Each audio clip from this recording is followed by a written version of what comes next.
everyone, welcome back to Programming Talks Malayalam. ഞാൻ എൻ്റെ previous വീഡിയോയിൽ പറഞ്ഞിരുന്നു ഇന്നത്തെ വീഡിയോ പൈത്തൺ കോഡിംഗ് എങ്ങനെ ഫോണിൽ ചെയ്യാം. അതിന് സ്യൂട്ടബിൾ ആയിട്ടുള്ള ഒരു ആൻഡ്രോയിഡ് ആപ്പാണ് ഇന്ന് നമ്മൾ പരിചയപ്പെടാൻ പോകുന്നത്. സോ വീഡിയോയിലേക്ക് പോകാം. നമുക്ക് കോഡിംഗ് സ്റ്റാർട്ട് ചെയ്യണമെങ്കിൽ ഒരു എൻവയോൺമെൻറ്റ് ആവശ്യമാണ് അല്ലേ? അത്തരത്തിലുള്ള ഡ്യൂപ്ലിക്കേറ്റ് എൻവയോൺമെൻറ്റിനെ വിളിക്കുന്ന പേരാണ് IDE, ഇൻ്റഗ്രേറ്റഡ് ഡെവലപ്മെൻറ്റ് എൻവയോൺമെൻറ്റ്. ഇനി ഒരു IDE യൂസ് ചെയ്ത് നമുക്ക് എന്തൊക്കെ ചെയ്യാം, അല്ലെങ്കിൽ എന്തിനാണ് IDE യൂസ് ചെയ്യുന്നത്? നമുക്ക് കോഡ് ക്രിയേറ്റ് ചെയ്യാം. ക്രിയേറ്റ് ചെയ്ത കോഡിനെ എഡിറ്റ് ചെയ്യാം, സേവ് ചെയ്യാം. പൈത്തൺ കോഡ് സേവ് ചെയ്യുന്നത് അല്ലെങ്കിൽ പ്രോഗ്രാം സേവ് ചെയ്യുന്നത് file name .py. Okay, create ചെയ്യാം, സേവ് ചെയ്യാം, പിന്നെന്താ അതിനെ റൺ ചെയ്യാം. റൺ ചെയ്യിക്കാനായിട്ട് ഇവിടെ ഇൻ്റർപ്രെറ്ററൊക്കെ അവൈലബിൾ ആണ്. ദെൻ ഡീബഗ് ചെയ്യാം. ഇനി ഇതിൽ തന്നെ ഒരുപാട് ടൂൾസൊക്കെ അവൈലബിൾ ആണ്. കോഡ് ക്രിയേറ്റ് ചെയ്യാനും ടെസ്റ്റ് ചെയ്യാനും ഒക്കെ ആയിട്ട് ഒരുപാട് ടൂൾസൊക്കെ അവൈലബിൾ ആണ്. അപ്പോൾ നമുക്ക് IDE എങ്ങനെ ഡിഫൈൻ ചെയ്യാം? It's a software suite which contain tools to create and test the code.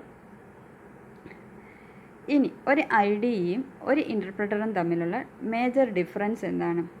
നമുക്കറിയാം ഇൻ്റർപ്രെറ്ററിൽ എക്സിക്യൂഷൻ നടക്കുന്നത് ലൈൻ ബൈ ലൈനാണ്. നമ്മൾ ക്രിയേറ്റ് ചെയ്യുന്ന കോഡ് ജസ്റ്റ് പഠിക്കാനാണ് അല്ലെങ്കിൽ ഒരു ഡെമോയ്ക്കാണ്. അങ്ങനെയുള്ള സിറ്റുവേഷനിൽ നമുക്ക് ഇൻ്റർപ്രെറ്റർ യൂസ് ചെയ്യാം. അതായത് ക്രിയേറ്റ് ചെയ്ത കോഡിനെ സേവ് ചെയ്ത് ഫ്യൂച്ചറിൽ യൂസ് ചെയ്യാൻ പറ്റില്ല. ആരുടെ കേസിൽ? ഇൻ്റർപ്രെറ്ററിൻ്റെ കേസിൽ. എന്നാൽ IDEയിലാണെങ്കിൽ നമ്മൾ ക്രിയേറ്റ് ചെയ്ത കോഡിനെ സേവ് ചെയ്ത് ഫ്യൂച്ചറിൽ യൂസ് ചെയ്യാം. ആ ക്രിയേറ്റ് ചെയ്ത കോഡിനെ നമുക്ക് ഫ്യൂച്ചറിൽ മോഡിഫൈ ചെയ്യാനും പറ്റും. അവിടെ തന്നെ ഇൻ്റർപ്രെറ്റർ അവൈലബിളും ആണ്. ഇതാണ് മേജർ ഡിഫറൻസ്. പൈത്തൺ കോഡ് ചെയ്യാനായിട്ട് ഒരുപാട് IDEs അവൈലബിൾ ആണ്. എക്സാമ്പിൾ പൈചാം, സ്പൈഡർ, വിങ്, അങ്ങനെ വിൻഡോസിലും ലിനക്സിലും ഒക്കെ ആയിട്ട് ഒരുപാട് IDEs അവൈലബിൾ ആണ്. നമ്മളിന്നിവിടെ യൂസ് ചെയ്തേക്കുന്ന IDE ആൻഡ്രോയിഡിന് സ്യൂട്ടബിൾ ആയിട്ടുള്ള IDE ആണ്, Pydroid 3. ഇത് പൈത്തൺ 3 IDE ആണ്. ബേസിക്കലി ഇത് യൂസ് ചെയ്യുന്നത് എഡ്യൂക്കേഷൻ പർപ്പസിനാണ്. എന്നാൽ ഇത് ഫീച്ചർ റിച്ച് ആയതുകൊണ്ട് തന്നെ എക്സ്പീരിയൻസ്ഡ് യൂസേഴ്സിനും യൂസ്ഫുൾ ആണ്. യൂസ് ചെയ്തേക്കുന്ന ഇൻ്റർപ്രെറ്റർ പൈത്തൺ 3.6 ആണ്. നമുക്കിത് വർക്ക് ചെയ്യിപ്പിക്കാനായിട്ട് ഇൻ്റർനെറ്റിൻ്റെ ആവശ്യമൊന്നുമില്ല, ഓഫ്ലൈനിലും വർക്കാവും. ഇനി നമുക്ക് Pydroid 3യെ ഡീറ്റെയിൽ ആയിട്ട് പരിചയപ്പെടാം.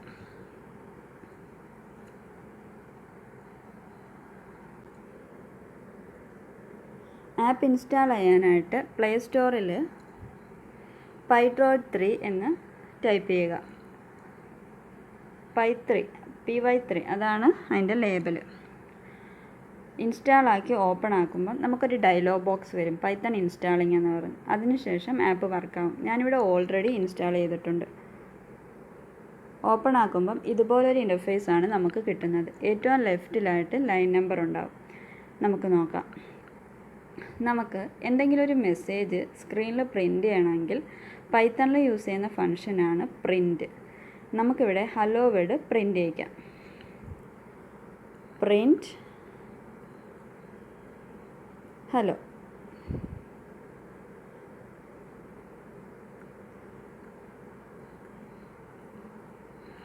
ഹലോ എന്ന് പറഞ്ഞ സ്ട്രിങ് ഞാൻ പ്രിൻ്റ് ചെയ്യിക്കുക. ഇനി നമുക്ക് ഔട്ട്പുട്ട് കിട്ടാനായിട്ട് താഴെ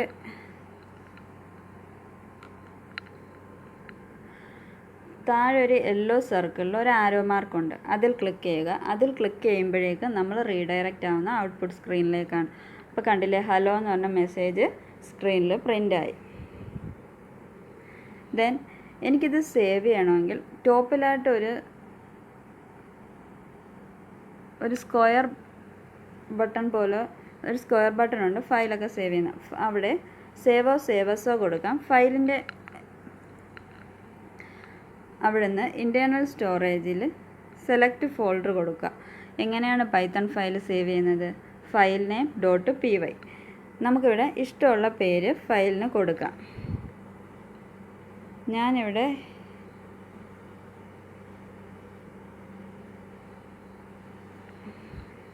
ഹെലി എന്ന് പറഞ്ഞ് സേവ് ചെയ്യണം. ഇപ്പോൾ കണ്ടില്ലേ, നേരത്തെ ന്യൂ എന്നായിരുന്നു ഫയലിൻ്റെ പേര്, ഇപ്പോൾ റീനെയിം ആയിട്ടുണ്ട് ഹെല്ലി എന്നും പറഞ്ഞ്.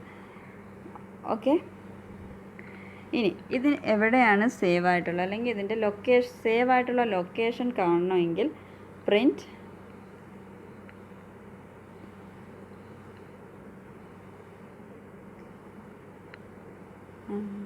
ഫയൽ.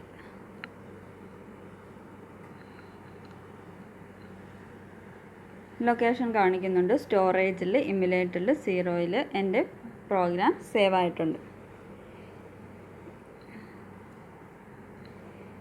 ഇനി നമ്മൾ കഴിഞ്ഞ ക്ലാസ്സിൽ വേരിയബിൾസിനെ കുറിച്ച് പഠിച്ചു അല്ലേ. വേരിയബിൾസിനെ നെയിം ചെയ്യുമ്പോൾ കുറച്ച് റൂൾസൊക്കെ ഉണ്ടെന്നൊക്കെ നമ്മളവിടെ പറഞ്ഞിരുന്നു അല്ലേ. വേരിയബിൾ നെയിം ചെയ്യുമ്പോൾ ഫസ്റ്റ് ലെറ്റർ ഒരു ആൽഫബറ്റോ അല്ലെങ്കിൽ അണ്ടർസ്കോറോ തന്നെ ആവണം. ഡിജിറ്റ്സ് യൂസ് ചെയ്യാൻ പാടില്ല. പിന്നെ എന്താ പറഞ്ഞാൽ, കേസ് സെൻസിറ്റീവ് ആണ് വേരിയബിൾസിൻ്റെ നെയിമിംഗ് എന്ന് പറയുന്നത്. പിന്നെ സ്പെഷ്യൽ ക്യാരക്ടേഴ്സ് ഒന്നും തന്നെ യൂസ് ചെയ്യാൻ പാടില്ല. ആൽഫ ന്യൂമറിക് യൂസ് ചെയ്യാം. പിന്നെ മൾട്ടിപ്പിൾ അസൈൻമെൻറ്റ് എന്ന് പറഞ്ഞാൽ ഒരു ടോപ്പിക്ക് അവിടെ കവർ ചെയ്തിരുന്നു അല്ലേ. എന്താ മൾട്ടിപ്പിൾ അസൈൻമെൻറ്റ്? ഒരു സിംഗിൾ ലൈനിൽ ഒന്നിലധികം വേരിയബിൾസിന് നമുക്ക് ഇനിഷ്യലൈസ് ചെയ്യാൻ പറ്റും അല്ലേ, അല്ലെങ്കിൽ വാല്യൂസ് അസൈൻ ചെയ്യാൻ പറ്റും. അത് നമുക്കിവിടെ ഒന്ന് ഇംപ്ലിമെൻറ്റ് ചെയ്ത് നോക്കാം. അപ്പോൾ വേരിയബിൾസിൻ്റെ നെയിം ഒന്നെങ്കിൽ ഒരു ആൽഫബറ്റിൽ അല്ലെങ്കിൽ ഒരു അണ്ടർസ്കോറിൽ AC1 എന്ന് ഞാൻ പറഞ്ഞു കൊടുത്തു. നെക്സ്റ്റ് ഞാൻ ഏജ് എന്ന് പറഞ്ഞ് ഒരു വാല്യൂ കൊടുത്തു. ഒരു നെയിം ഏജ് എന്ന് പറഞ്ഞ് നെയിം ചെയ്തു. ദെൻ അണ്ടർസ്കോറിൽ സ്റ്റാർട്ട് ചെയ്തു. ഹൈറ്റ്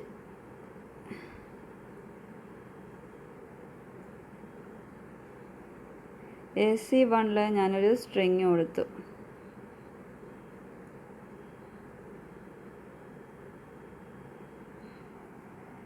രണ്ടാമത്തേൽ ഞാൻ ഒരു ഇൻറ്റിജർ കൊടുത്തു. മൂന്നാമത്തേതിൽ ഞാനൊരു ഫ്ലോട്ട് വാല്യൂ കൊടുത്തു. ഇനി നമുക്ക് ഇതിൻ്റെ ഔട്ട്പുട്ട് കിട്ടണമെങ്കിൽ പ്രിൻ്റ് ചെയ്യിക്കണം. ഔട്ട്പുട്ട് സ്ക്രീനിൽ കാണണമെങ്കിൽ പ്രിൻ്റ് ചെയ്യിക്കണം.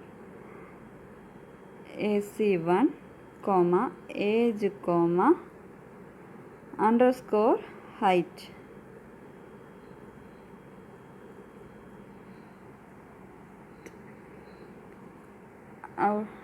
കണ്ടില്ലേ, SG എന്ന് പറഞ്ഞ ഫസ്റ്റ് വേരിയബിൾ AC1 എന്ന വേരിയബിളിലേക്ക് ഞാൻ അസൈൻ ചെയ്തത് SG എന്ന സ്ട്രിങ് ആണ്. അത് പ്രിൻ്റായി. ഏജ് എന്ന വേരിയബിളിലേക്ക് അസൈൻ ചെയ്ത 12 എന്ന ഒരു ഇൻറ്റിജർ വാല്യൂ ആണ്. അത് പ്രിൻ്റായി. ദെൻ ഹൈറ്റിലേക്ക് അസൈൻ ചെയ്ത 133.3 എന്ന് പറഞ്ഞൊരു ഫ്ലോട്ട് വാല്യൂ ആണ്. അതും പ്രിൻ്റായി.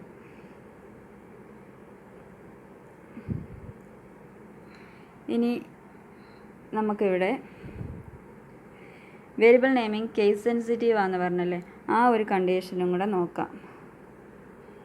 ഏജ് എന്ന് പറഞ്ഞാൽ സെയിം നെയിം തന്നെ ഞാൻ 3 സ്റ്റൈലിലാണ് ഇവിടെ കൊടുക്കുന്നത്.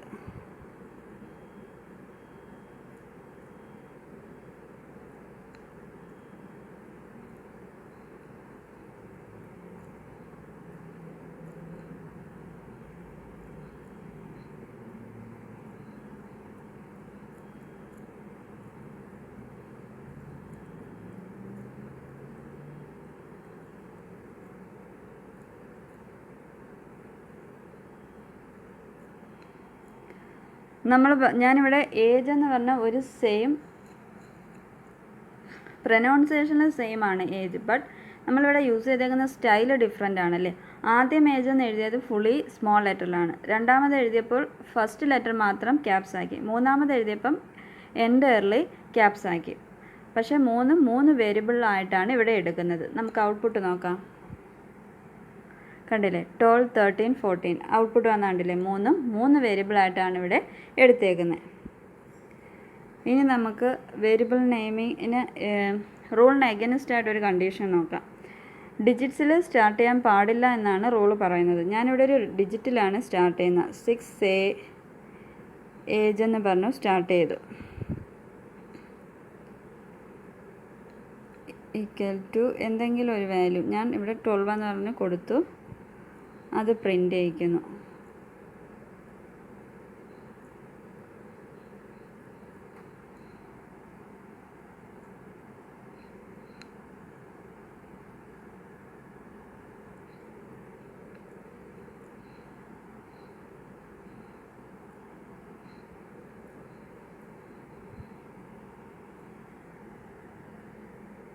കണ്ടില്ലേ, ഇൻവാലിഡ് സിൻറ്റാക്സ്. എന്താണ്? വേരിയബിൾ നെയിം ചെയ്യുമ്പോൾ ഒരിക്കലും ഒരു ഡിജിറ്റിൽ സ്റ്റാർട്ട് ചെയ്യാൻ പാടില്ല. അതാണ് നമുക്ക് പ്രോഗ്രാം എററായത്.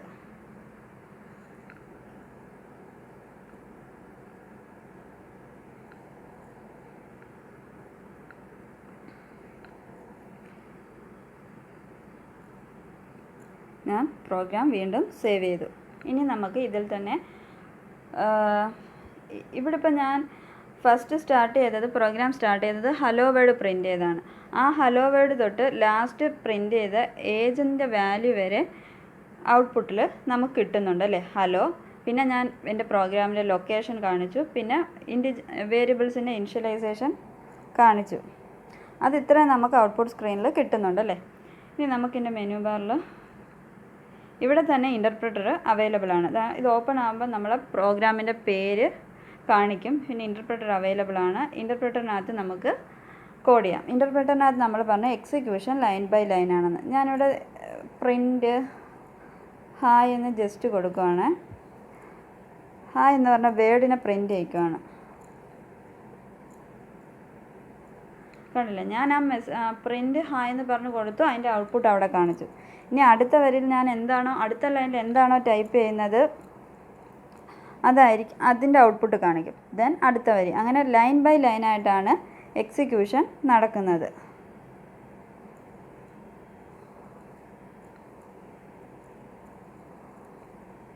Print A. കണ്ടില്ലേ, എക്ക് ഞാൻ 3 എന്ന വാല്യൂ കൊടുത്തു. ആ 3 എന്ന് പറഞ്ഞ മെസ്സേജ് പ്രിൻ്റായി, വാല്യൂ പ്രിൻ്റായി. അതായത് എക്സിക്യൂഷൻ നടക്കുന്ന ലൈൻ ബൈ ലൈനാണ്. ഇവിടെ നമുക്ക് പ്രോഗ്രാമിനെ സേവ് ചെയ്ത് ഫ്യൂച്ചറിലേക്ക് യൂസ് ചെയ്യാൻ പറ്റില്ല. ജസ്റ്റ് ഇപ്പോഴത്തേക്ക് പഠിക്കാനായിട്ട് മാത്രം, അല്ലെങ്കിൽ ഒരു ഡെമോയ്ക്ക് മാത്രമേ യൂസ് ചെയ്യാൻ പറ്റൂ. ഇനി ഇവിടെ തന്നെ ടെർമിനലുണ്ട്. ടെർമിനൽ മീൻസ് നമ്മൾ പൈത്തൺ റൺ ചെയ്യിപ്പിക്കാൻ യൂസ് ചെയ്യുന്നതാണ്. യൂസറിൽ നിന്ന് ഇൻപുട്ട് വാങ്ങിച്ചിട്ട് ഇവിടെ നമുക്ക് പൈത്തൺ, നമ്മളിവിടെ ഹെല്ലോ ഹെൽ എന്ന് പറഞ്ഞൊരു എന്നല്ലേ ഫയലിനെ അല്ലെങ്കിൽ പ്രോഗ്രാമിനെ സേവ് ചെയ്ത്, അത് നമുക്കൊന്ന് ഇംപ്ലിമെൻ്റ് ചെയ്യാം. Python hel.py. ഇപ്പം കണ്ടില്ല, ഞാൻ എൻ്റെ ആ ഫയലിനെ ഇവിടെ എക്സിക്യൂട്ട് ചെയ്യിപ്പിച്ചു. അപ്പോൾ എന്ത് ചെയ്ത് ഞാനവിടെ എന്തൊക്കെയാണോ കോഡ് ചെയ്തേക്കുന്നത് ആ കോഡ് മൊത്തം ഇവിടെ കിട്ടുന്നുണ്ട് അല്ലേ. ആദ്യം ഹലോ വേർഡ് പ്രിൻ്റ് ചെയ്ത് പിന്നെ വേരിയബിൾസിൻ്റെ ഇനിഷ്യലൈസേഷനും സ്റ്റോറേജും ഒക്കെ ഇവിടെ കാണിക്കുന്നുണ്ട്. ദെൻ ഇവിടെ തന്നെ പിപ്പ് എന്ന് പറഞ്ഞൊരു ഫംഗ്ഷൻ ഉണ്ട്. അവിടെ നമുക്ക് എന്തെങ്കിലും ന്യൂ ലൈബ്രറീസ് എന്തെങ്കിലും ആവശ്യമാണെങ്കിൽ, പ്രോഗ്രാമിൽ നമുക്ക് എന്തെങ്കിലും ലൈബ്രറീസ് ഇൻസ്റ്റാൾ ചെയ്യണമെങ്കിൽ പിപ്പിനകത്ത് പിപ്പ് ഉപയോഗിച്ച് നമുക്ക് ഇൻസ്റ്റാൾ ചെയ്യാൻ പറ്റും. പിപ്പിനകത്ത് തന്നെ ഇൻസ്റ്റാൾ എന്ന് പറഞ്ഞ ഓപ്ഷൻ ഉണ്ട്. അവിടെ ഏത് ലൈബ്രറിയാണോ നിങ്ങൾക്ക് വേണ്ടത് ആ ലൈബ്രറിയുടെ പേര് കൊടുക്കുക. അതിന് റൈറ്റ് ആയിട്ട് ഒരു ഇൻസ്റ്റാൾ ബട്ടൺ ഉണ്ട്. അവിടെ ക്ലിക്ക് ചെയ്താൽ ആ ലൈബ്രറി ഇൻസ്റ്റാൾ ആയിക്കോളും. ദെൻ ഇവിടെ തന്നെ സാമ്പിൾ പ്രോഗ്രാംസ് ഒക്കെ ഒരുപാട് അവൈലബിൾ ആണ്. അതായത് ബേസിക് ആയിട്ടുള്ള എക്സാമ്പിൾസ് ഒക്കെ കൊടുത്തിട്ടുണ്ട്. എങ്ങനെയാണ് ഹലോ വേർഡ് പ്രിൻ്റ് ചെയ്യുന്നത്, simple math, function, for loop, while loop, അങ്ങനെ കുറേ സാമ്പിൾ പ്രോഗ്രാംസ് ഒക്കെ കൊടുത്തിട്ടുണ്ട്. പിന്നെ മെഷീൻ ലേണിങ്ങിന് വേണ്ടിയുള്ള ലൈബ്രറീസ്, പൈ ഗെയിം എന്ന് പറഞ്ഞ ഗെയിമിങ്ങിനായിട്ടുള്ള ആപ്ലിക്കേഷൻ, അങ്ങനെയൊക്കെയുള്ള ലൈബ്രറീസൊക്കെ ഇവിടെ കൊടുത്തിട്ടുണ്ട്. അപ്പം ഇതാണ് ബേസിക് ആയിട്ടുള്ള Pydroid 3യുടെ ഫീച്ചേഴ്സ്. നിങ്ങൾക്ക് ഇത് എല്ലാവരും ഇന്ന് തന്നെ ഇത് ഇൻസ്റ്റാൾ ചെയ്ത് വർക്ക് ചെയ്യിപ്പിച്ച് നോക്കണം. വീഡിയോ ഇഷ്ടപ്പെട്ടെന്ന് പ്രതീക്ഷിക്കുന്നു. തുടർന്നുള്ള വീഡിയോയ്ക്കായിട്ട് ചാനൽ സബ്സ്ക്രൈബ് ചെയ്യുക. വീഡിയോ ഇഷ്ടമായെങ്കിൽ ലൈക്ക് ചെയ്യണം, ഷെയർ ചെയ്യണം. അപ്പോൾ ഇന്നത്തേക്ക് ഞാൻ അവസാനിപ്പിക്കുന്നു.